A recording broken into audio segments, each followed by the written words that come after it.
खबरें जो हमें सीधा जोड़ती हैं आपसे, जिनका आपकी जिंदगी पर होता है सीधा असर। खबर का मतलब है एक भरोसा, और आपका भरोसा है हमारी जिम्मेदारी। ATL टीवी, भरोसा अलवर का। नमस्कार, ATL टीवी के सभी दर्शकों का स्वागत है। खबरों के साथ मैं हूं अर्चना जैन। बढ़ते हैं आज के हेडलाइंस के साथ।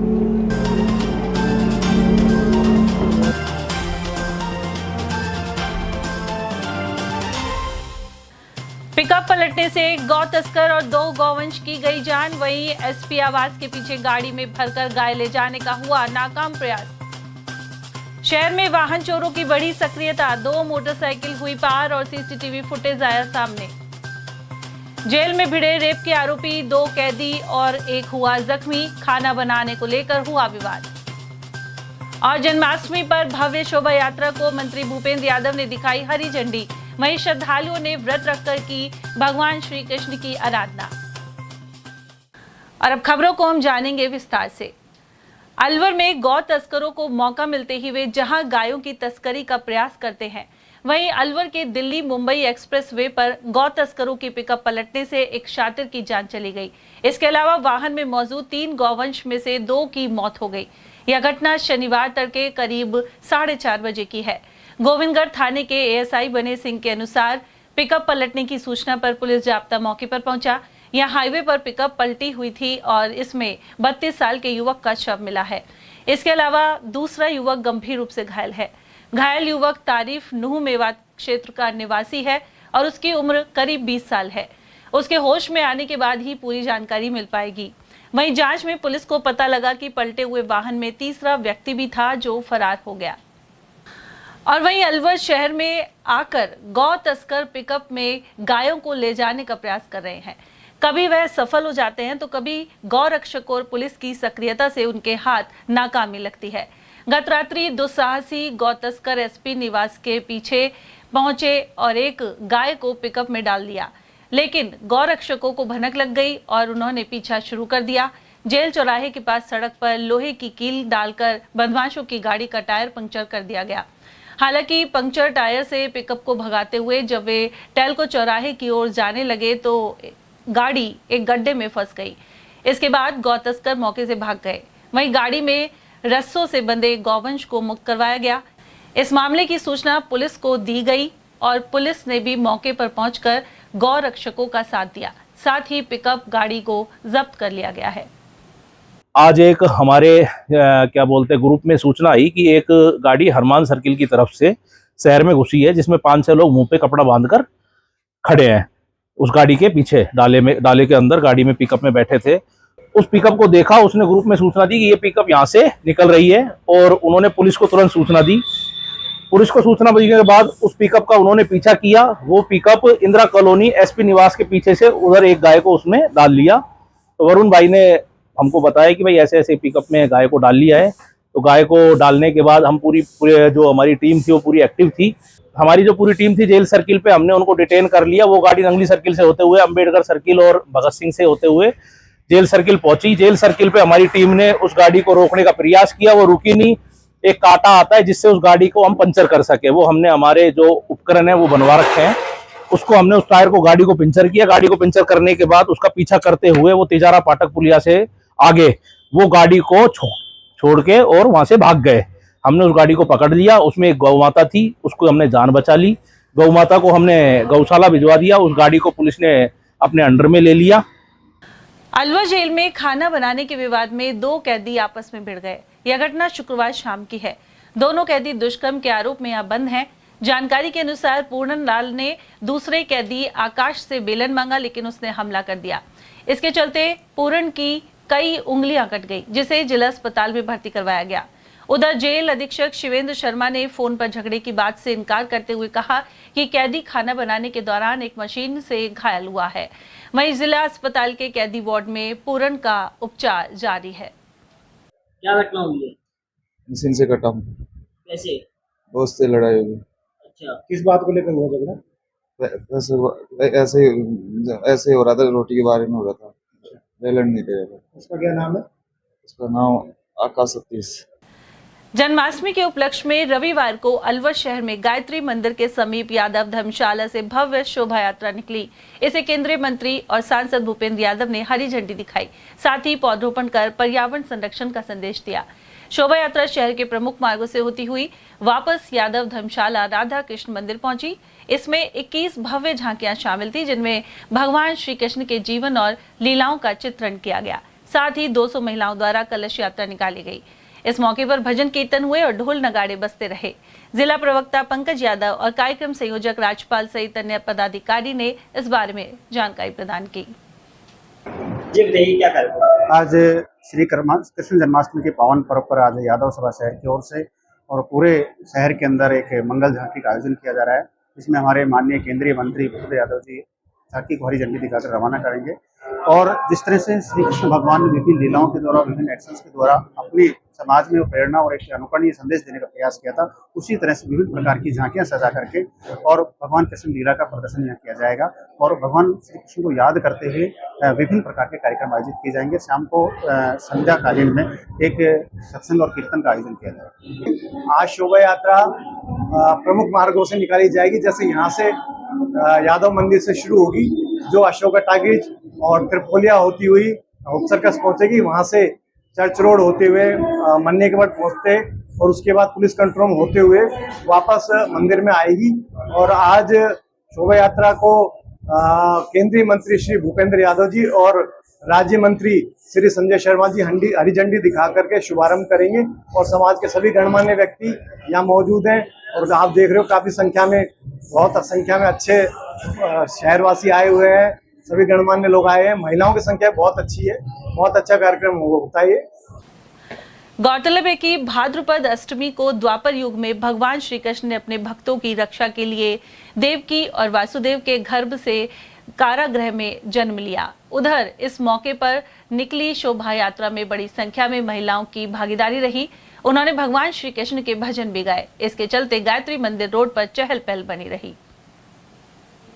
और वहीं शहर में मोटरसाइकिल आए दिन चोरी हो रही है। इसी क्रम में 2 नए केस सामने आए हैं और इनका सीसीटीवी फुटेज भी मौजूद है।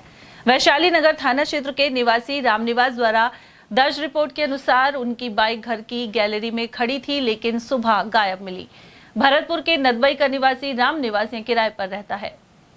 इसके अलावा अरावली विहार थाना क्षेत्र के मंगलम हाउसिंग सोसाइटी से 2 चोर एक मोटरसाइकिल को पार कर ले गए। पीड़ित नटवर सिंह ने बताया कि उन्होंने जॉब से वापस लौटने पर समिति की पार्किंग में बाइक खड़ी की थी। यहां शाम करीब 8:30 बजे 2 चोर घुसे और नटवर सिंह की बाइक लेकर फरार हो गए। इसका सीसीटीवी फुटेज भी सामने आया है। नाम नटवर सिंह जाट है। मैं मंगलम फ्लैट से जो सामड़ा चौक पे है वहाँ पे रहता हूँ। मैं 14 तारीख को शाम को 7 बजे फील्ड से आया था। मैंने बाइक अपनी पार्किंग में लगाई थी।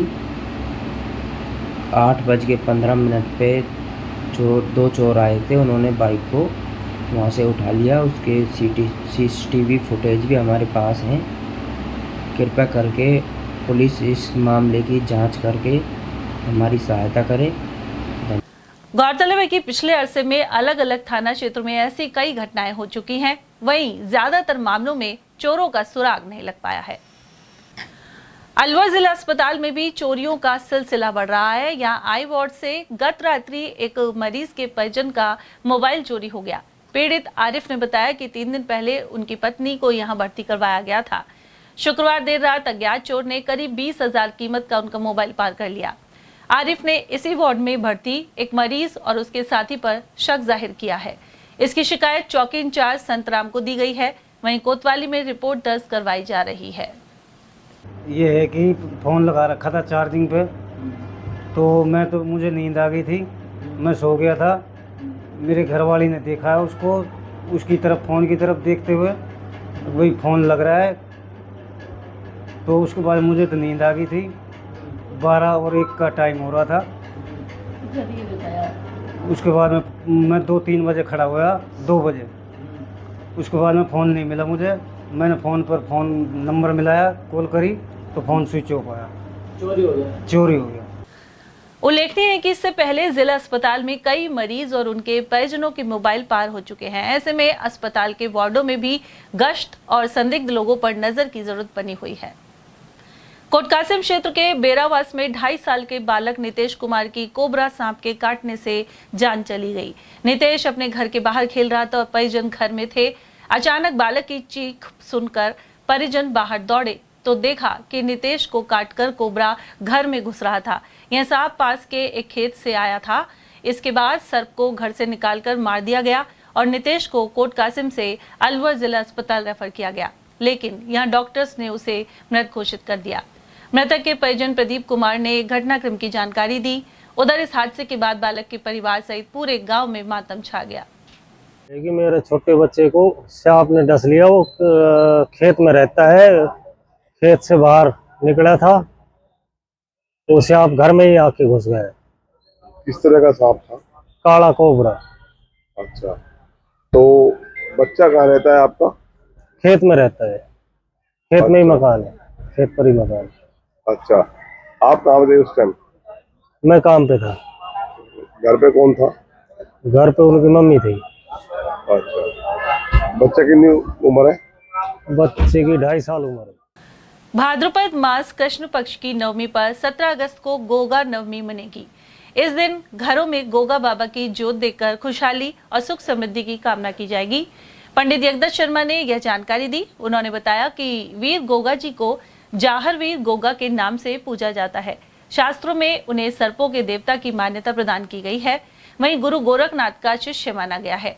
पंडित जगदत्त के अनुसार भाद्र कृष्ण नवमी पर भगवान श्री कृष्ण के जन्मोत्सव के उपलक्ष्य में मंदिरों में नंद महोत्सव भी मनेगा। भाद्रपद मास कृष्ण पक्ष की नवमी पर कल 17 अगस्त रविवार को घरों में गोगा नवमी की जोत देख करके खुशहाली और सुख समृद्धि की कामना की जाएगी। जैसा कि शास्त्रों में माना गया है कि वीर गोगा जी को जारवीर गोगा के नाम से भी पूजा जाता है। शास्त्रों में इन्हें सर्पों के देवता की मान्यता प्रदान की गई है।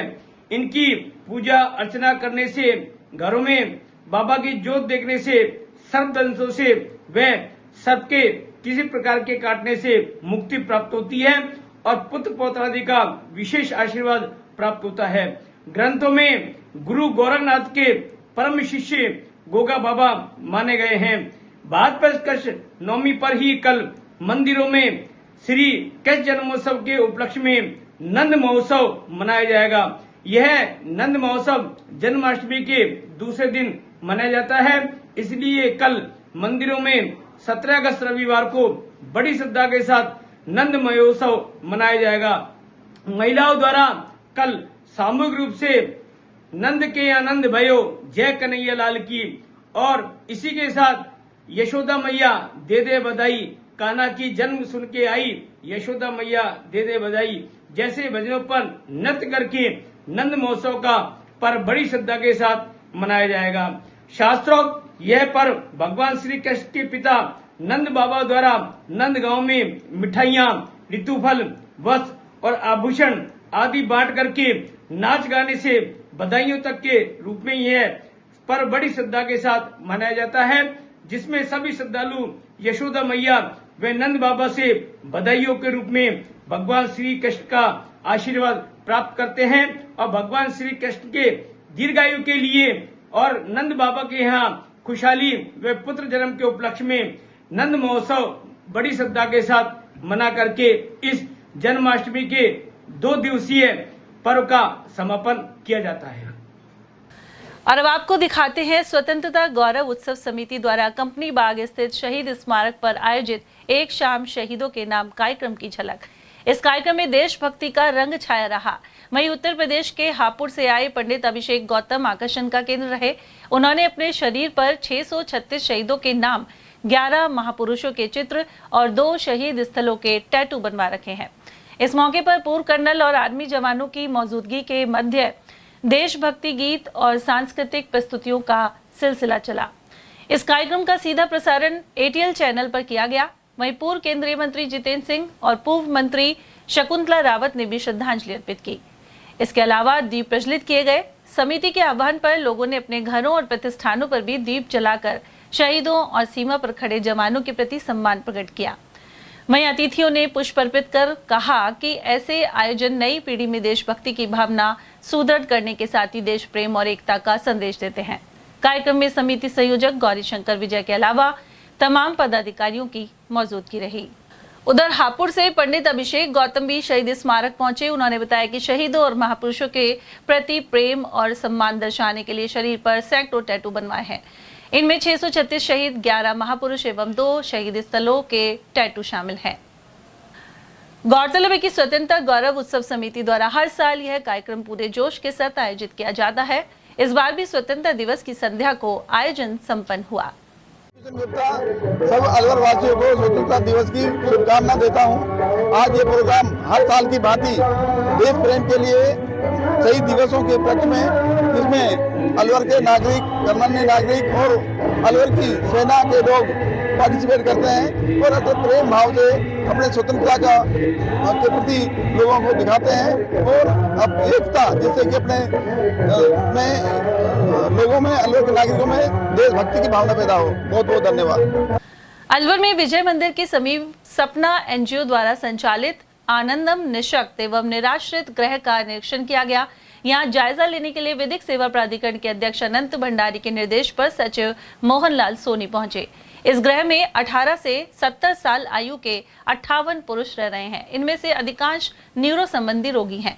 जरूरत पड़ने पर इनका उच्च स्तरीय चिकित्सा संस्थानों में इलाज भी करवाया जाता है। अधिकतर मरीजों के पास आधार कार्ड या कोई पहचान पत्र नहीं होने से वे चिरंजीवी योजना का लाभ नहीं ले पाते। ऐसे में सभी पात्र व्यक्तियों के आधार कार्ड स्वीकृत तैयार करने पर जोर दिया गया। वहीं सरकारी चिकित्सा टीम के नियमित विजिट की भी जरूरत बताई गई। जन्माष्टमी पर्व पर शनिवार को विशेष पूजन किया गया और श्रद्धालुओं ने व्रत रखा। साथ ही रात्रि में होने वाले आयोजन की तैयारी मंदिरों में दिन भर चलती रही। उधर भगवान श्री कृष्ण और लड्डू गोपाल महाराज की पोशाकों की भी खासी बिक्री हुई। बजाजा बाजार के दुकानदार भोलाराम तस्वीर वाले ने बताया कि पोशाकों के अलावा झूले, मुकुट और बांसुरी की भी मांग बनी हुई है। जन्माष्टमी पे इस बार बहुत अच्छा बाजार है। बाजार में पोशाकों का हम अपनी खुद की बना रहे हैं। कलकत्ता के कारीगर यहीं अपने हाथों से खुद ही यहीं तैयार कर रहे हैं हम जी। और कुछ पोशाकें सूरत की आ रही हैं, कुछ मथुरा की आ रही हैं। बाकी जो हम खुद बना रहे हैं कलकत्ता की पोशाकें, उसका चलन बहुत ही ज़्यादा है। जो एक पोशाक लेना आ रहा है वो 4-4 लेकर के जा रहे हैं। तो हमारी बनाई हुई खुद की। झूले वगैरह किस तरह? झूले वगैरह अच्छे झूले आए हुए हैं। राजकोट के झूले हैं, मथुरा से झूले हैं, बहुत अच्छे बिक रहे हैं। खुद ही तैयार करते हैं आप लोग? खुद ही तैयार कर रहे हैं? पोशाकें हम खुद ही तैयार कर रहे हैं। ज़्यादातर किस तरह के लोग पसंद कर रहे हैं? अच्छी पोशाकें पसंद कर रहे हैं, हल्की कोई नहीं कर रहा, अच्छी पोशाकें पसंद कर रहे हैं। तो आप कब से कर रहे हैं? ये 25 साल हो गए काम करते हुए, लेकिन 2 साल से ही हम बना रहे हैं कलकत्ता की पोशाकें, खुद बना। बहुत अच्छा रिस्पॉन्स आ रहा है। कान्हा जी की बच्चों की पोशाकें हैं, लड्डू गोपाल की पोशाकें हैं, साफे हैं, कलंगी है, मोरपंख है, सारी चीज़ों की वैरायटी है। मतलब ये लगा लीजिए हम मथुरा से लेके आए हैं, कलकत्ता से भी लेके आते हैं। बहुत अच्छा रिस्पॉन्स आता है। कस्टमरों को रेट बहुत रीज़नेबल लगती है हमारी। किस तरह के आइटम ज़्यादा होता है? मतलब हमारे पास सब वैरायटी की डिमांड है। कॉस्टली से कॉस्टली लेता है, लो से लो लेता है इंसान। कितने तक से लेके? उधर एक महिला खरीदार का कहना था कि जन्माष्टमी पर वह पोशाक, झूले और सजावट के लिए सामान खरीदने यहाँ आए हैं। इस पर बाजारों में चहल पहल बनी रही। बहुत भीड़ भाड़ है मार्केट के अंदर। और आज लड्डू गोपाल जी के लिए पोशाक, राधा कृष्ण जी के लिए मंदिरों को सजाया जा रहा है। हमारे पुराना मंदिर है, जोड़ा मुल्ला झप्पू पुजारी का मंदिर, 200-250 साल पुराना मंदिर है। तो उनके लिए लड्डू गोपाल जी के लिए मुकुट लेने आई हूँ। भारतीय कम्युनिस्ट पार्टी ने केंद्रीय सड़क एवं परिवहन मंत्री नितिन गडकरी को ज्ञापन सौंपा है। इसमें कहा गया है कि डीजल वाहनों की 10 साल और पेट्रोल वाहनों की 15 साल की समय सीमा को समाप्त किया जाए। इसके बजाय वाहनों की दशा के आधार पर और बेहद प्रदूषण करने वाले वाहनों को ही कंडम की श्रेणी में लाया जाना चाहिए। पार्टी के जिला सचिव तेजपाल सैनी के अनुसार घर परिवार में चलने वाले वाहन 10 से 15 सालों में मुश्किल से 35 से 50 हजार किलोमीटर ही चल पाते हैं। ऐसे में उनसे प्रदूषण फैलना संभव नहीं है। उन्होंने बताया कि सुप्रीम कोर्ट ने भी इस आदेश पर स्थगन लगाकर सरकार से जवाब मांगा है। इसके अलावा भारतीय कम्युनिस्ट पार्टी द्वारा इस मुद्दे पर हस्ताक्षर अभियान शीघ्र शुरू किया जाएगा। केंद्रीय परिवहन मंत्री एवं राजमार्ग मंत्री महोदय श्री नितिन गडकरी जी को पत्र लिख करके अनुरोध किया जा रहा है कि जो 10 साल की डीजल की वाहनें हैं और 15 साल की जो पेट्रोल की वाहनें हैं जिनको कंडम करने की जो आयु सीमा तय की गई है उसको निरस्त किया जाना चाहिए। वास्तव में देश का प्रदूषण कम किया जाना चाहिए या समाप्त किया जाना चाहिए, ये अच्छी बात है, परंतु इसका मतलब ये नहीं कि जो वाहनें प्रदूषण नहीं दे रही है उनको भी आप कंडम घोषित करके उनका असमाप्त किया जाए। ये जो वाहन निर्माता कंपनियां हैं उनको भी निर्देश दिए जाने चाहिए कि डीजल और पेट्रोल की वाहनें कम करके इलेक्ट्रिक की जो वाहनें हैं उनका भी उत्पादन करें, उनको भी आम जनता को यानी एक तरह से विकल्प सरकार दे और कंपनियां भी दें कि ये विकल्प डीजल वाहनों के और पेट्रोल वाहनों के रूप में एक ही विकल्प के रूप में इलेक्ट्रिक वाहन जो आ रहे हैं वो है, तो उसको भी आम जनता को उपलब्ध कराया जाना चाहिए, जिससे कि आम जनता में एक प्रदूषण के प्रति और ज़्यादा रुझान बने। अभी हाल ही में सुप्रीम कोर्ट ने भी इस प्रकार के जो आदेश हैं 10 साल या 15 साल की जो आयु सीमा तय की गई है उस पर अभी हाल फिलहाल स्टे किया है और उसमें सरकार से 4 सप्ताह में जवाब मांगा है कि इस पर क्या कार्रवाई की जाए। तो मेरा आम जनता से भी अनुरोध है कि हम सरकार को ज़्यादा से ज़्यादा इस प्रकार के सुझाव दें या अपील करें कि जिससे कि इन वाहनों को 10 साल और 15 साल की जो आयु सीमा है उसको समाप्त किया जाना चाहिए और जो प्रदूषण जो मुख्य आधार है उसको लक्ष्य बनाया जाना चाहिए। प्रारंभिक जिला शिक्षा अधिकारी पर एक शिक्षिका ने भेदभाव के आरोप लगाए हैं। अध्यापिका सपना गुप्ता के अनुसार वह रैनी ब्लॉक में कार्यरत थी और उमरैन ब्लॉक में एक सीट खाली थी। जब दिशा निर्देशों की पालना करते हुए उन्होंने आवेदन किया तो मिली भगत के चलते खाली सीट किसी और को दे दी गई। शिक्षा अधिकारी से संपर्क करने पर उनका दावा था कि मुख्य कार्यालय से ही लिस्ट में अध्यापिका का नाम नहीं आया। उन्होंने यह भी कहा कि शिक्षिका कोर्ट की शरण लेने के लिए स्वतंत्र है। मेरा नाम सपना देवी गुप्ता, मेरी फर्स्ट पोस्टिंग MGGS रोजागा वास में हुई थी। वहाँ मुझे अधिशेष करके उस रैनी ब्लॉक दे दिया गया, रैनी ब्लॉक दे दिया गया और रैनी ब्लॉक देने के बाद मैंने वहाँ पे ज्वाइनिंग भी कर ली। उसके बाद मैंने परिवेदना लगाई। परिवेदना के दिशा निर्देशों के अकॉर्डिंग मुझे उमरैन में एक सीट खाली थी मेरे लिए, लेकिन वो सीट मेरे लिए ना देकर नारायणपुर के एक नितिन कुमार दर्जी को दे दी गई, जो कि मेरे साथ अन्याय किया गया। हम इस शिकायत को लेकर प्रारंभिक DO के पास गए, उनसे इसका समाधान पूछा कि मेरा नाम इसमें क्यों नहीं है इस लिस्ट में। तो उन्होंने कहा कि हमने हमारे दिशा निर्देशों के अकॉर्डिंग सारे नाम भेजे और जैसे जैसे हुआ वो आपके सामने है। अब इसका हमारे पास कोई समाधान नहीं है, आप कोर्ट जा सकते हैं। अलवर के मनिकाबड़ स्थित होटल शिवालिक के बेसमेंट में मिडनाइट एस्केप रेस्टोरेंट शुरू किया गया है। इसका उद्घाटन 15 अगस्त की शाम विजय सोलवेक्स महाप्रबंधक RP महावर एवं वर्षा जोशी ने फीता काटकर किया। संचालक के अनुसार अलवर शहर में रात्रि 10 बजे के बाद आमतौर पर भोजन की व्यवस्था नहीं हो पाती। ऐसे में कोई भूखा नहीं सोए, इसके मद्देनजर रेस्टोरेंट आरंभ किया गया है। यहाँ मध्य रात्रि तक भोजन की व्यवस्था रहेगी। कार्यक्रम में मौजूद प्रमुख लोगों में बाबूलाल शर्मा, अरविंद जोशी, कृष्ण मुरारी गंगावत, योगेश मिश्रा, गौरव सुगंधा, अमित गोयल, आकाश मिश्र, विमल तिवारी, महेश नेहलवानी, आशुतोष शर्मा, राजकुमार शर्मा, बलराम यादव और महंत विवेक प्रधान आदि मौजूद रहे। हमने देखा कि 10 बजे के बाद कोई सुविधा नहीं मिलती है खाने के लिए, इसलिए मन्नी के बड़ पर होटल था शिवालिक के नीचे बेसमेंट में मिडनाइट एस्केप का शुभारंभ आज RP मावर जी जो हमारे GM है विजय सोलक से उनके द्वारा किया गया और अलवर का उत्कृष्ट भोजन अलवर के निवासियों के लिए एक ऐसी सुविधा जो रात को 12 बजे तक भोजन उपलब्ध कराएगी और उसमें अपनी गुणवत्ता के बारे में पूरा ध्यान रखा जाएगा। और यहाँ वक्त है एक छोटे से ब्रेक का। आप देखते रहिए एयरटेल TV। आपके अलवर शहर में पहली बिग धमाका सेल, प्लास्टिक, स्टील, क्रॉकरी के सामान अब आपके अलवर शहर में एक ही छत के नीचे। प्लास्टिक सामान जैसे पानी की बोतलें, बाल्टी, नहाने का mug, dustbin, lunch box, drawing box, मसालादानी, नमकदानी, जग, जार, डब्बे, ग्लास, कप, बच्चों की गुल्लक, खिलौने, डिजाइनिंग टोकरी, कपड़ा ब्रश, दांतों की ब्रश, चाबी की चेन, चाकू, कैंची, नेल कटर, आलू कटर, चकला बेलन, चाय ट्रे और नए तरीके के गमले और भी बहुत कुछ।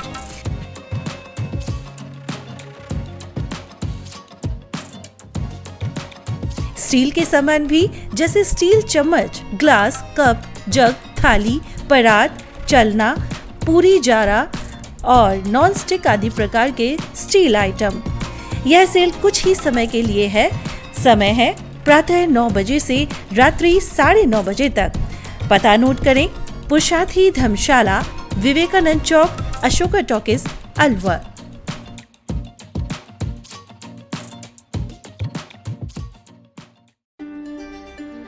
फर्नीचर का 32 साल पुराना जाना माना नाम राहुल डेकोर। यहाँ आपकी लाडली बिटिया के लिए अथवा अपने घर के लिए सभी प्रकार का सागवान का फर्नीचर उपलब्ध है।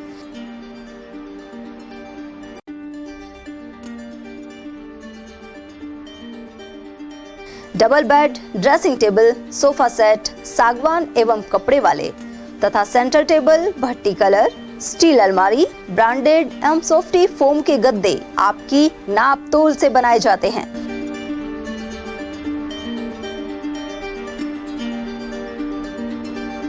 सभी सामान एक ही छत के नीचे उपलब्ध।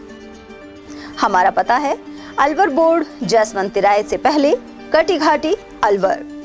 Contact number 9414019769 and 9414019768।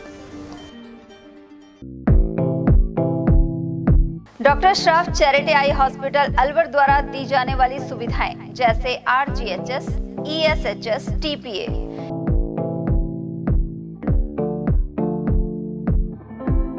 इसके अलावा registration, OPD service, OT ward, store एवं अलवर जिले में first time low vision clinic की सुविधा दी जा रही है।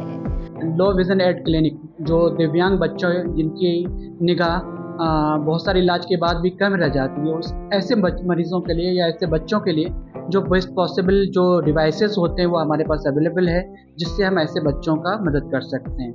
ऑप्थेल्मोलॉजी डॉक्टर द्वारा चिन्हित मरीज लो विजन क्लिनिक की सुविधा उठा सकता है। हमारे यहाँ विभिन्न प्रकार की जांचें जैसे OCT, RFNL, VFA, B scan, YAG laser, A scan की सुविधा उपलब्ध है। हमारा पता है doctor Shroff charity eye hospital, Subhash Nagar, NEB road, Alwar, Rajasthan.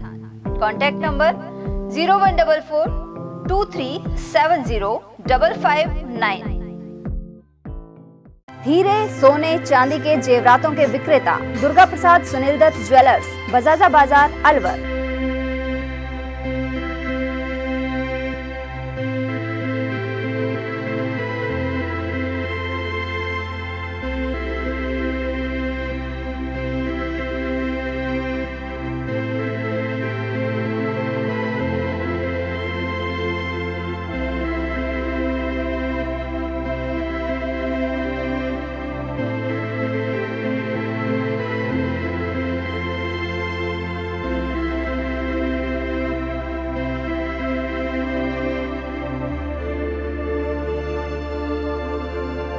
हीरे, सोने, चांदी के जेवरातों के विक्रेता Durga Prasad Sunil Dutt jewellers, Bajaja Bazaar, Alwar. Phone number 0144233863 and 2338663। Break के बाद आप सभी का स्वागत है। अलवर के सिलीसेड और समीप स्थित गरबाजी झरने पर जन्माष्टमी के अवकाश पर बड़ी संख्या में लोग पहुंचे। गरबाजी स्थल पर पहाड़ों से खासी ऊंचाई से झरना गिरता है। यहाँ पहाड़ों पर स्थित हनुमान जी के मंदिर में भी भक्त पूजन के लिए पहुंचते हैं और सीढ़ियों से जाने की व्यवस्था है। हालांकि सिलीसेड गरबाजी मार्ग जर्जर होने के कारण लोगों को परेशानी का सामना करना पड़ता है। यहाँ मौजूद पर्यटक लक्ष्मी पटेल और अंजलि तिवारी का कहना था कि वे अवकाश के चलते हुए वे यहाँ भ्रमण करने के लिए आए हैं। सिलीसेड क्षेत्र में स्थित गरबाजी महाराज स्थान पर आज हम आए हुए हैं। हम दिखा दें कि झरना है, काफी ऊंचे पहाड़ों से गिरता हुआ आकर्षित झरना यहाँ नजर आता है। और आज जो छुट्टी का दिन है तो ऐसे में यहाँ पर दूर दूर से जो घूमने के लिए पर्यटक आते हैं, घूमने के शौकीन लोग यहाँ घूमकर बड़ा आनंद ले रहे हैं। और यहाँ का जो नज़ारा है जो यहाँ पर्यटकों को अपनी ओर आकर्षित करता है। यहाँ जो कैसा लग रहा है आपको? यहाँ पे आके बहुत अच्छा लग रहा है, बहुत बढ़िया लग रहा है। बहुत बढ़िया लग रहा है। स्वतंत्रता दिवस था तो हम इसीलिए हम घूमने आ गए। झरना कैसा लग रहा है? झरना बहुत अच्छा लग रहा है, मैं पहली बार ही आई हूँ और बहुत अच्छा लग रहा है। बहुत अच्छा लग रहा है, प्रकृति के सामीप्य में इतनी ऊंची पहाड़ी श्रृंखला, इसके बीच में गरबाजी में अलवर में आके हमें बहुत अच्छा लग रहा है और इतने अच्छे मौसम में। उधर सिलीसेट झील पर भी शनिवार सुबह से ही भीड़ लगी रही, साथ ही वाहनों की कतारें देखी गई। पर्यटकों ने झील में नाव से भी भ्रमण किया। यहां मौजूद कर्मचारी सिकंदर ने बताया कि टिकट के लिए विंडो पर पर्यटकों का तांता लगा हुआ है। सर आज गए 15 अगस्त को लेकर बहुत संख्या में मात्रा में मतलब इतनी मात्रा में टूरिस्ट आ रहे हैं कि बहुत भीड़ है, जाम लग गया, बहुत लंबा पूरा जाम है। मैंने पहले से लेकर यहाँ तक गाड़ी लगी हुई नीचे अपने गेट तक और टूरिस्ट बहुत संख्या में पधार रहे हैं और सुबह से भीड़ है। तो उनको लेकर आगे दिल्ली से, हरियाणा से बाकी बहुत टूरिस्ट आ रहे हैं दिल्ली। और मालाखेड़ा में जन्माष्टमी पर पूरी श्रद्धा के साथ मनाया गया। यहाँ रेलवे स्टेशन सड़क मार्ग स्थित बाबा श्याम मंदिर में विशेष रूप से बाबा का श्रृंगार हुआ, साथ ही महाआरती की गई। दिन भर मंदिर में भजन सत्संग का दौर चलता रहा। इसके अलावा रात्रि 12 बजे होने वाले जन्मोत्सव की तैयारी चली। उधर मालाखेड़ा के गांधी मेमोरियल पब्लिक स्कूल में बच्चों ने श्री कृष्ण के भजन प्रस्तुत किए। कलाकार आकर्षक वेशभूषा में सजे हुए थे। इस प्रस्तुति को मौजूद लोगों ने सराहा। राजगढ़ के चौपड़ बाजार स्थित श्री जगन्नाथ मंदिर में प्रतिमा को तिरंगा में झांकी के रूप में सजाया गया। भक्तों ने इस झांकी के दर्शन कर मन्नत मांगी। महंत पूर्णदास, पंडित मदन मोहन शास्त्री और पंडित रोहित शर्मा के अनुसार 15 अगस्त को स्वतंत्रता दिवस और 16 अगस्त को श्री कृष्ण जन्माष्टमी पर्व के चलते यह आयोजन हो रहा है। वहीं चौपड़ बाजार स्थित इस मंदिर में दशम दही हांडी महोत्सव का भी आयोजन होगा। इस मौके पर भक्तों ने भगवान जगन्नाथ, साक्षी गोपाल जी, राधा रानी और मदन मोहन महाराज के दर्शन किए। मालाखेड़ा की पंचायत जमालपुर में सरपंच कुसुमा चौधरी ने राष्ट्रीय ध्वज फहराया। यह स्वतंत्रता दिवस पर अमर शहीदों को पुष्पांजलि अर्पित की गई। कार्यक्रम में समाज सेवी भारत चौधरी, हरि सिंह चौधरी, रमेश चंद्र, गणपत सिंह राजपूत, लक्ष्मी नारायण और हरीश चंद्र शर्मा आदि मौजूद रहे। इसके अलावा आम सभा में जमालपुर को सुंदर और स्वच्छ बनाने पर चर्चा की गई। इसके लिए सूखा और गीला कचरा एकत्र करने के लिए अलग अलग पात्र लगाए जाएंगे। उधर मुंडावरा के Mahatma Gandhi senior secondary school में भी स्वतंत्रता दिवस मनाया गया। यहाँ बच्चों ने देशभक्ति पूर्ण प्रस्तुतियां दी। स्कूल मैनेजमेंट कमेटी के सदस्यों सहित प्रबुद्ध लोग इस कार्यक्रम में मौजूद रहे। संसद प्रधान और स्टाफ सदस्यों सहित अभिभावकों ने प्रस्तुति देने वाले बच्चों का हौसला बढ़ाया। मालाखेड़ा के जमालपुर निवासी योग प्रशिक्षक हितेन सिंह नरूका की योगा टीम ने अनेक प्रस्तुतियां दी। उन्हें पंजाब के मोगा जिले में आमंत्रित किया गया था। जवाहर नवोदय विद्यालय में इस कार्यक्रम के दौरान पंजाब के शिक्षा मंत्री सरदार हरजोत सिंह ने पुरस्कार प्रदान किए। करें योग बने निरोग की थीम पर यह कार्यक्रम पेश किया गया। प्रशिक्षक हितेन सिंह के अनुसार उन्होंने शत्रुघ्न सिंह के निर्देशन में बेंगलुरु स्थित स्वामी विवेकानंद योग अनुसंधान केंद्र में शिक्षा ग्रहण की थी। इसके बाद वे देश भर में जाकर योग के प्रति आमजन को जागृत कर रहे हैं। 79वें स्वतंत्रता दिवस को अवसर पर राजस्थान अलवर जमालपुर के योग प्रशिक्षक ने अपना परचम पंजाब के मोगा डिस्ट्रिक्ट में फहराया, जहां शिक्षा मंत्री हरजोत सिंह बेंच की ओर से उनकी योगा टीम को सम्मानित किया गया, पुरस्कृत किया गया और यहां टीम की ओर से विभिन्न योग परफॉर्मेंस प्रस्तुत किए गए, जहां टीम को उत्कृष्ट योग परफॉर्मेंस पर सम्मानित किया गया। इसको लेकर जमालपुर, अलवर और राजस्थान का दबदबा पंजाब के मोगा में दिखाई दिया। मैं अवधेश सिंह, एटीएन न्यूज़। मालाखेड़ा नगर पालिका के सामने बारिश का पानी एकत्र होने से आवागमन मुश्किल हो गया है। यहाँ पार्क सहित पास में एसबीआई का कार्यालय भी है, साथ ही लोगों की खासी आवाजाही बनी रहती है। इसके बावजूद पानी की निकासी के लिए नाली का निर्माण नहीं किया गया है। वहीं सड़क पर बने हुए गड्ढों में गिरने का खतरा भी बना हुआ है। रामगढ़ में श्री कृष्णा यादव विकास समिति द्वारा 2 दिवसीय जन्माष्टमी महोत्सव आयोजित हो रहा है। इसमें केंद्रीय मंत्री भूपेंद्र यादव भी शामिल हुए। यादव समाज अध्यक्ष शमशेर यादव के अनुसार सुबह हवन यज्ञ के बाद भव्य झांकियों सहित शोभा यात्रा निकाली गई, जो बस स्टैंड श्री कृष्ण मंदिर से रवाना होकर मुख्य मार्गों से होते हुए वापस मंदिर पहुंची। इसमें करीब 700 महिलाएं कलश लेकर शामिल हुई और अनेक भव्य झांकियां भी मौजूद थी। इनमें श्री राधा कृष्ण, भोलेनाथ और श्री राम की झांकियां शामिल थी। इसके बाद अतिथि सम्मान और प्रतिभा भामाशाह अभिनंदन संपन्न हुआ।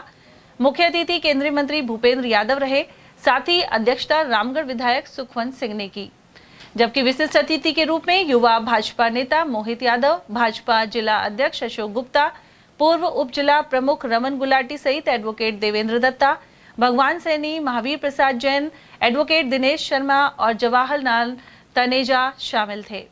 यहाँ 17 अगस्त को विशाल भंडारे का आयोजन किया जाएगा। अलवर जिले में लोक देवता भर्तरी के धाम पर उनके दादा गुरु मच्छिंद्र नाथ और गुरु गोरखनाथ के मंदिर भी स्थित हैं। इन दिनों यहाँ भक्तों की भीड़ लगी हुई है। गौरतलब है कि भर्तरी बाबा ने वैराग्य धारण कर यहाँ तपस्या की थी और इसके बाद समाधि ली थी। उनके दर्शन करने से पहले श्रद्धालु भर्तरी बाबा के गुरु गोरखनाथ और गुरु मच्छिंद्र नाथ के दर्शन एवं पूजा अर्चना करते हैं। भादो मास में लक्खी मेला भरने वाला है और यहाँ बड़ी संख्या में श्रद्धालु पहुंच रहे हैं। पुजारी लीलू नाथ योगी ने इस बारे में जानकारी प्रदान की। ये बाबा भर्तरी का मंदिर है। इनके गुरु जी हैं जो गुरु गोरखनाथ जी थे। गोरखनाथ जी के गुरु मच्छिंद्र नाथ जी थे और मामा बाणजा गोपीचंद भर्तरी जी महाराज ने दोनों ने एक साथ दीक्षा ली थी गुरु गोरखनाथ जी से, जिनका मंदिर यहाँ मौजूद है। दादा गुरु मच्छिंद्र नाथ जी का पहले श्रद्धालु दादा गुरु के दर्शन करते हैं, फिर गुरु गोरखनाथ जी के करते हैं, फिर बाबा भर्तरी के दर्शन करते हैं। और वहीं पांडुपल हनुमान जी के दर्शन करने शनिवार को बड़ी संख्या में भक्तों का तांता लगा रहा। यहाँ विशाल मेले की तैयारियां भी चल रही है। मंदिर में जाने के लिए मंगलवार और शनिवार को सरिस्का के गेट खोले जाते हैं और दूर दराज से भक्त पहुंचते हैं। साथ ही दिन भर बजरंगबली बाबा के जयकारे गूंजते रहे। और अब बात अकबरपुर की, जहां जन्माष्टमी पर मंदिरों में झांकियां सजाई गई। इसके अलावा घरों में भी बच्चों ने भगवान श्री कृष्ण का स्वरूप धारण किया। श्रद्धालुओं ने इस मौके पर उपवास रखा और विशेष पूजन किया। क्षेत्र के हर मंदिर को सजाकर रात्रि में भजन कीर्तन किए जाते हैं। इसके अलावा ग्रामीण क्षेत्र में बच्चों को माखन चोर आदि स्वरूप में सजाकर झांकियां निकाली गई। अलवर के हजूरी गेट स्थित श्री ब्रजनंदन महाराज मंदिर में जन्माष्टमी पर भजन कीर्तन हुए। महंत श्याम शर्मा ने बताया कि इस मौके पर ठाकुर जी को भोग अर्पित कर पूजा अर्चना की जाती है। साथ ही बच्चों ने राधा कृष्ण की मनोरम झांकी प्रस्तुत की। इसके अलावा दही हांडी मटकी फोड़ कार्यक्रम आकर्षण का केंद्र रहा। पेड़ लगाओ वन बचाओ महाअभियान के तहत कुलाना वाले हनुमान जी के पहाड़ पर बरगद और पीपल के पौधे लगाए गए। एलपीएस विकास संस्थान ने जानकी परिवार के सहयोग से आयोजन किया। इस मौके पर राम भरोसे मीणा ने कहा कि हर नागरिक को पौधे लगाकर उसे पालने का संकल्प लेना चाहिए। इससे धरती हरी भरी होगी और स्वच्छ प्राण वायु मिलेगी। इस मौके पर वृक्ष मित्र गजानन शर्मा और राजेश शर्मा ने भी अपने विचार रखे। वहीं ललिता देवी और अनीता देवी ने इन पौधों की सार संभाल का संकल्प जताया। कार्यक्रम में चित्रांश, लक्ष्य, पुलकित, सोहनलाल प्रजापति, लोकेश प्रजापति, प्रदीप सैनी और ताराचंद यादव आदि की मौजूदगी रही। जिला कांग्रेस कमेटी के अध्यक्ष योगेश मिश्रा ने कहा है कि खैरतल तिजारा का नाम भर्तरी नगर करने के बारे में केंद्रीय मंत्री भूपेंद्र यादव का जवाब संतोषजनक नहीं है।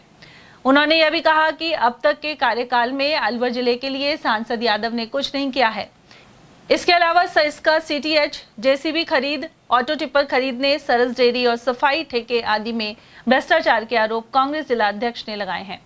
उन्होंने यह भी कहा कि सरिस्का के समीप स्थित भर्तरी धाम में कांग्रेस राज में ही विकास कार्य कराए गए थे, लेकिन भाजपा इस ओर उपेक्षा बरत रही है।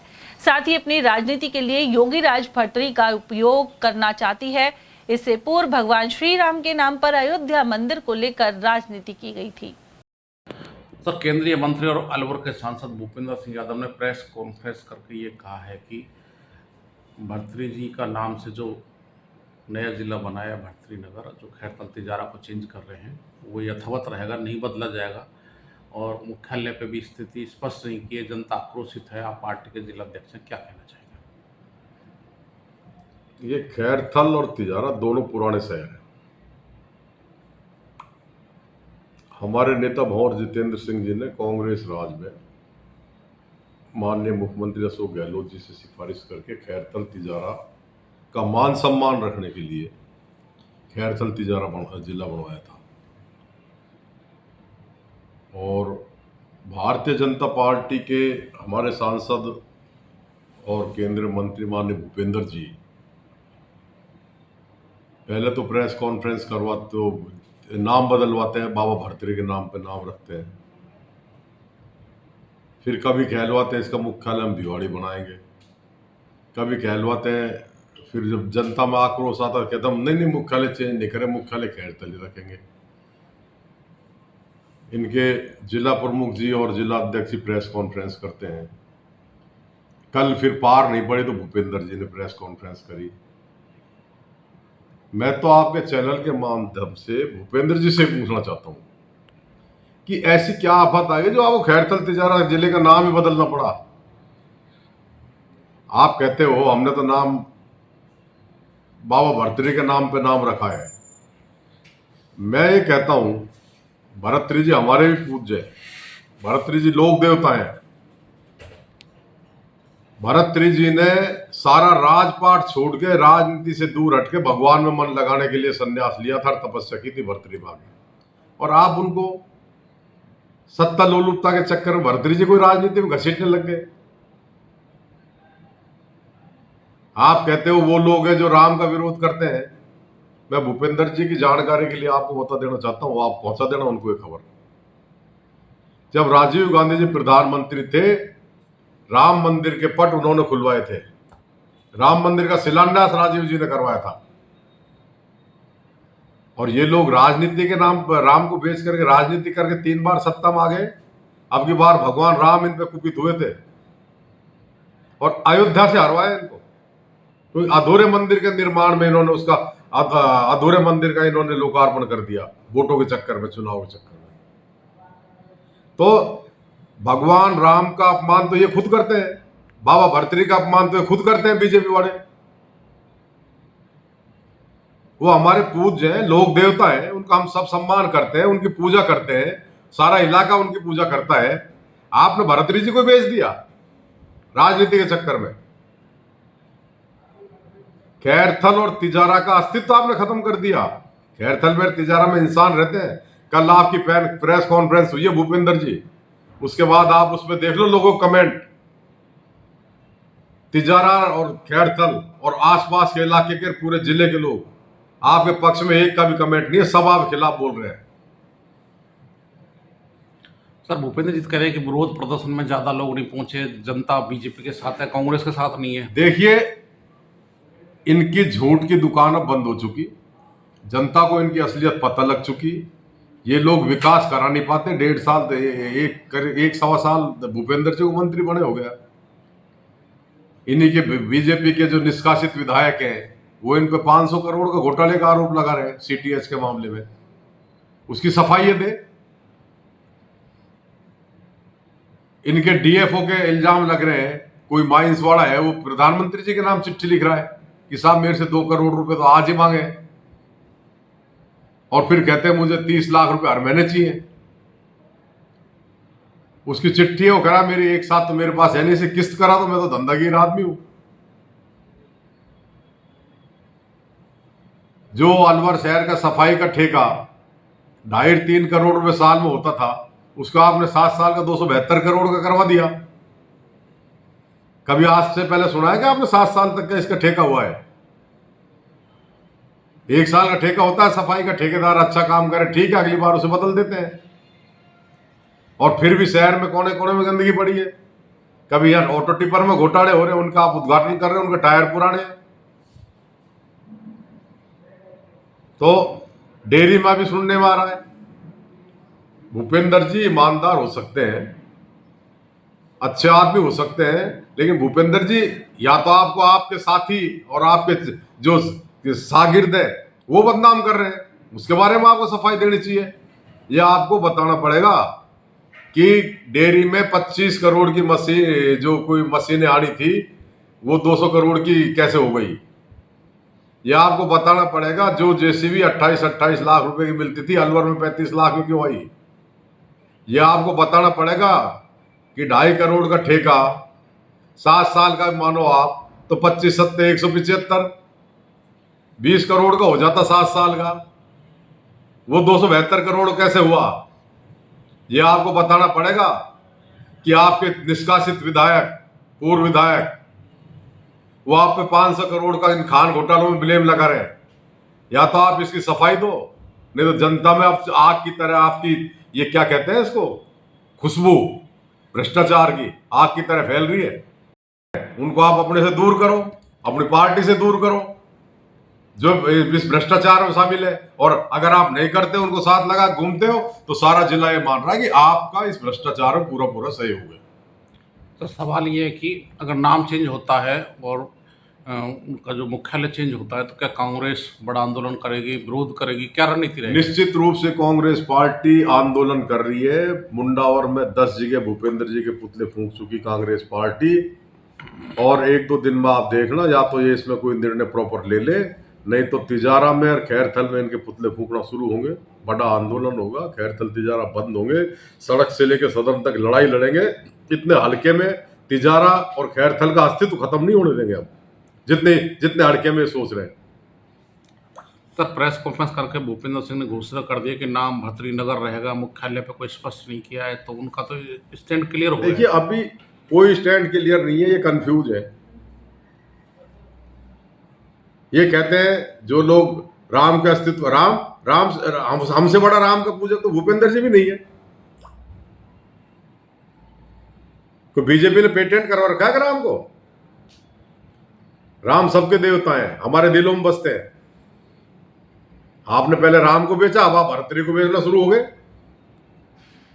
बाबा भर्तृहरि तो राजपाट छोड़ के इस दुनियादारी से दूर रह के भजन करने आए थे अलवर में, आपने फिर उनको राजनीति में घसीट दिया। आपने जो सैकड़ों साल पुराने कस्बे हैं, खैरथल, तिजारा, जिनका नाम कांग्रेस सरकार ने स्टेट के पटल पर लाए थे, दुनिया के पटल पर लाए थे, आपने उनको नाम ही खत्म कर दिया, नेस्तनाबूद कर दिया। वहां की जनता में कम आक्रोश है क्या? सर, आपको लगता है कि नाम बदलने की बजाय भर्तृहरि जी का जो स्थान है, तपोभूमि है, आप भर्तृहरि जी की जो तपोभूमि है ना, वहां पर डेवलपमेंट कराते। वहां देखो आप जाके कितनी गंदगी हो रही है।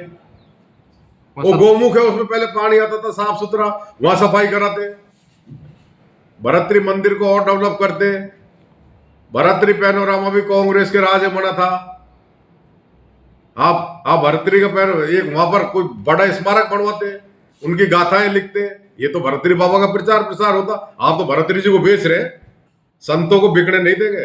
राम जी को खूब बेच लिया, राम जी ने तो आपका इलाज कर दिया, अगली बार भर्तृहरि जी आपका इलाज करेंगे। और वहीं कांग्रेस जिला अध्यक्ष मिश्रा ने यह भी कहा कि भारतीय निर्वाचन आयोग केंद्र की मोदी सरकार के इशारे पर काम कर रहा है। बिहार के 65 लाख मतदाताओं का नाम सूची से हटाना इसका उदाहरण है। साथ ही आयोग की विश्वसनीयता खत्म होती जा रही है। उन्होंने मांग उठाई कि सूची में हटे वोटर्स का नाम फिर से जोड़ा जाना चाहिए। सर, ऐसा पहली बार देखने को मिल रहा है जिस तरह से सुप्रीम कोर्ट ने भारतीय निर्वाचन आयोग को फटकार लगाई है और कहा है कि जिस तरह से बिहार में 65 लाख वोट आपने काटे, उनको दोबारा जोड़िए और जो पुराने दस्तावेज के आधार पर चुनाव कराइए। ऐसा सख्त निर्देश देते हुए फटकार लगाई है। पार्टी के जिला अध्यक्ष हैं, क्या कहना चाहिए? देखिए, मैं धन्यवाद देता हूँ माननीय उच्चतम न्यायालय को, जिन्होंने जनहित में ये काम किया है और नरेंद्र मोदी सरकार, भारतीय जनता पार्टी की सरकार के चाल चरित्र और चेहरे को जनता के सामने उजागर किया है। ये लोग, जो लोग बिहार के, दिल्ली में, महाराष्ट्र में, राजस्थान में मजदूरी करने जो लोग जाते हैं, उनके नाम काट दिए। वो ओबीसी के और SC ST के और मजदूर तबके के लोग थे। वो अब बीजेपी को पता है कि ये कांग्रेस के प्रो वोट हैं, तो उनके नाम वोटर लिस्ट में से उठवा रही है।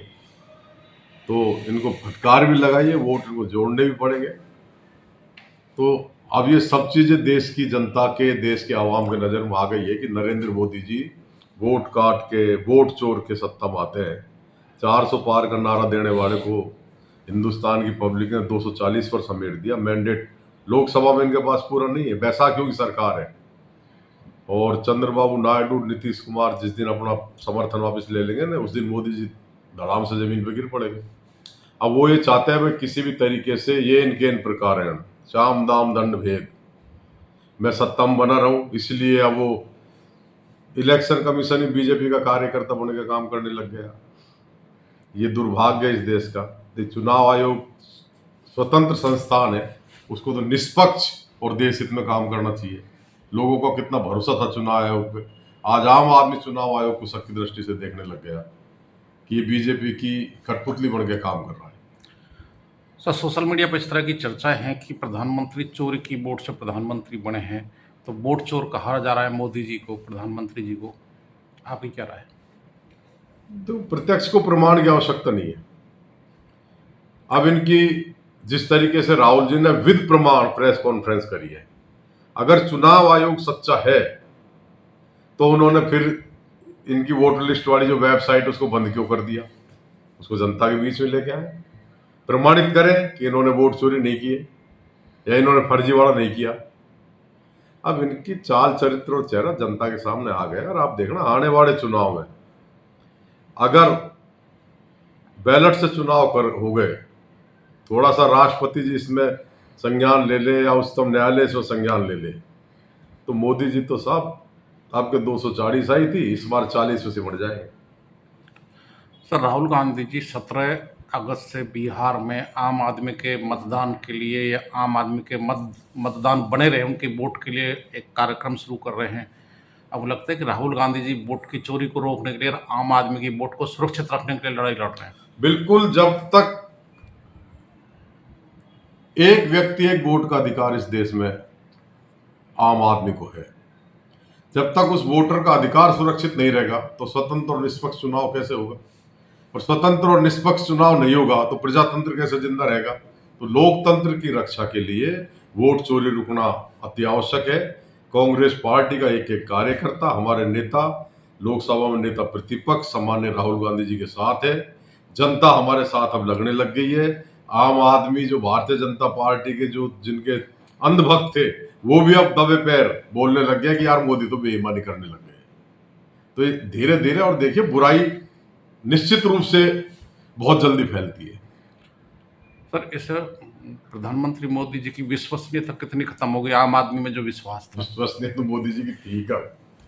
आप देखिए 2014 में सत्ता में आने से पहले उन्होंने कहा कि भाइयों मुझे चुनकर भेजो, मैं 2 करोड़ युवाओं को रोजगार दूंगा। 2 करोड़ युवाओं के रोजगार छीनना शुरू कर दिया। एक बात उन्होंने कही थी कि मैं अगर सत्ता में आता हूं तो प्रत्येक भारतीय के खाते में 15-15 लाख जमा कराऊंगा। और अब बाद में उनके अमित शाह जी जो माननीय गृह मंत्री है वो कहते हैं तो चुनावी जुमला था। अब नोटबंदी करी इन्होंने कि मैं 50 दिन में अगर देश की अर्थव्यवस्था को पटरी पर नहीं लाऊं, भ्रष्टाचार खत्म नहीं कर दूं तो बता देना मैं किस चौराहे पे मेरे फांसी लगा देना। इस सदी का सबसे बड़ा घोटाला था नोटबंदी, जो इन्होंने केवल उत्तर प्रदेश के चुनाव जीतने के लिए किया था। और इसका प्रमाण था कि चलते चुनाव में नोटबंदी के टाइम नई करेंसी जो छपी 2-2 हजार के वोट इनके प्रत्याशियों के घरों में मिले गड्डी गड्डी। तो ये देखिए इस तरीके की नीति देश में ठीक नहीं है। भारत सच्चा देश है, भारत का नागरिक सच्चा है, उसको छल कपट से आप ठगोगे तो वो कहते हैं निर्बल को ना सताइए जस की मोटी हाय। अगर गरीब आदमी, आम आदमी इस देश का जाग गया ना तो मोदी जी आप करो चुनाव लड़ने की, आप जनता के बीच में जा ही नहीं पाओगे, भगा देगी पब्लिक आपको। इसलिए इस देश पर रहम करो। और आप तो कहते थे ना झोला लेके चल जाओ, तो हाथ जोड़ो, पीछा छोड़ो और इस देश की प्रधानमंत्री कुर्सी को छोड़ो आप, जिससे देश के सीधे दिन आए। गुर्जर महासभा ने प्रदेश की भाजपा सरकार पर गुर्जर समाज को उचित प्रतिनिधित्व नहीं देने के आरोप लगाए हैं। महासभा प्रतिनिधि राजेश तंवर के अनुसार मंत्रिपरिषद के आगामी विस्तार में गुर्जर विधायक को कैबिनेट मंत्री का दर्जा मिलना चाहिए। इसके अलावा चुनाव के दौरान किए गए अन्य वादे भी पूरे किए जाएं। उन्होंने बताया कि आरक्षण संबंधी मामलों को लेकर हाल ही में पीलपुरा में बैठक हुई थी। इस दिशा में कार्रवाई नहीं हुई तो आंदोलन किया जाएगा। सर, आप गुर्जर समाज के प्रदेश के अध्यक्ष हैं। जिस तरह से मोदी सरकार ने जो ओबीसी आरक्षण है उसका वर्गीकरण करने जा रही है, आरक्षण में आरक्षण दे रही है, तो चाहे एससी का हो चाहे ओबीसी का हो, उसमें उसी आरक्षण में 2 तरह के लोग हो जाएंगे, तो वो आपस में खींचतान करेंगे, आपस में मनमुटाव बढ़ेगा। और गुर्जर समाज भी ओबीसी से एससी में आने की मांग कर रहा था, लंबा आरक्षण चला, पर गुर्जर समाज को एक नई व्यवस्था दी। अब आप समाज के अध्यक्ष हैं, क्या कहना चाहेंगे? देखो, इन सभी मुद्दों को लेके समाज ने एक बहुत बड़ी पंचायत का आयोजन किया था पीलूपुरा में, अब से 2 महीने पहले। उसमें सारे समाज के जितने भी हमारे प्रबुद्धजन थे, हम सब एक मंच पे थे, एक जाजम पे थे। वहाँ पे हमने सरकार को अपना अल्टीमेटम दिया था, हमारी जो मांगे थी उन सबको हमने रखा था। सरकार ने उसको टाइम मांगा था 45 दिन का। अभी उसके ऊपर दोबारा से हमारी समाज की एक सभा होने वाली है, उसमें क्या अपडेट है उसके ऊपर चर्चाएं होने के बाद फिर समाज को डिसीजन पे पहुंचेगी। अभी तक सरकार ने जो वायदे किए थे सरकार को करीबन 1 साल से ज़्यादा हो गया है, 1.5 साल हो गया है, तो अभी तक की क्या प्रोग्रेस रिपोर्ट मानते, क्या समाज अभी उससे संतुष्ट नहीं है?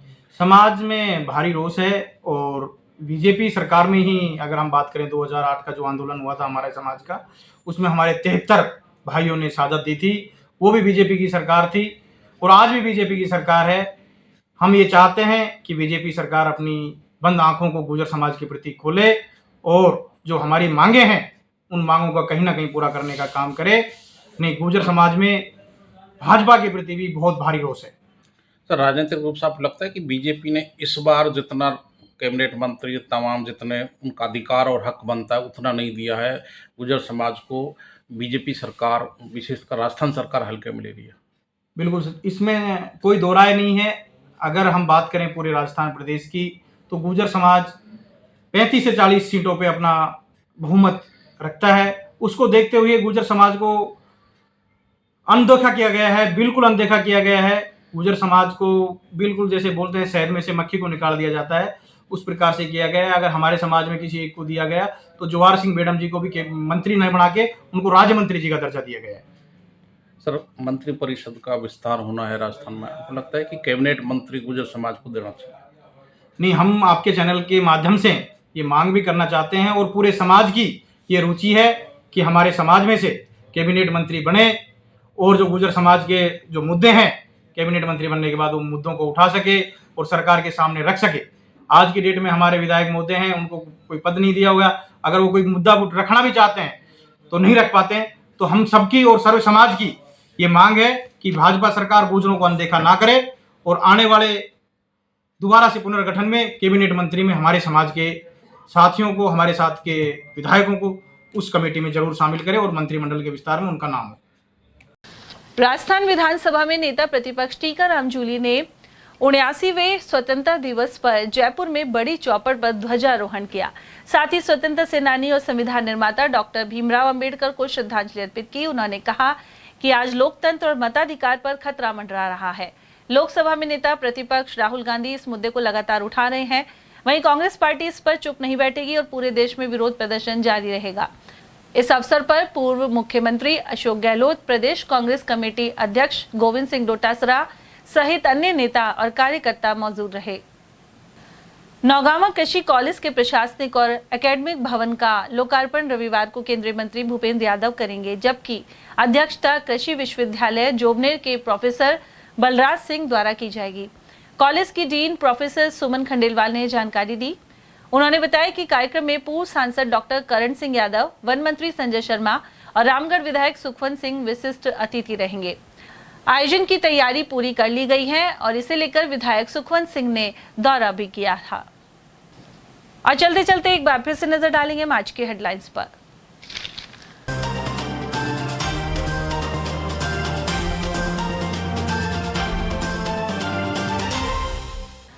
पिकअप पलटने से एक गौ तस्कर और 2 गौवंश की गई जान। वहीं एसपी आवास के पीछे गाड़ी में भरकर गाय ले जाने का हुआ नाकाम प्रयास। शहर में वाहन चोरों की बड़ी सक्रियता, 2 मोटरसाइकिल हुई पार और सीसीटीवी फुटेज आया सामने। जेल में भिड़े रेप के आरोपी 2 कैदी और 1 हुआ जख्मी। खाना बनाने को लेकर हुआ विवाद। और जन्माष्टमी पर भव्य शोभा यात्रा को मंत्री भूपेंद्र यादव ने दिखाई हरी झंडी। वहीं श्रद्धालुओं ने व्रत रखकर की भगवान श्री कृष्ण की आराधना। इसी के साथ खबरों में आज इतना ही। दीजिए अर्चना जैन को इजाजत। नमस्कार।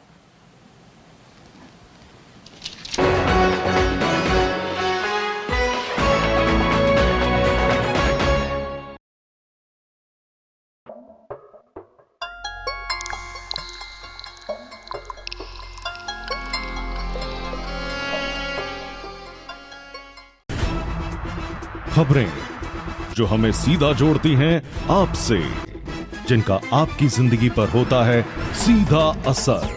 खबर का मतलब है एक भरोसा, और आपका भरोसा है हमारी जिम्मेदारी। ATL TV, भरोसा अलवर का।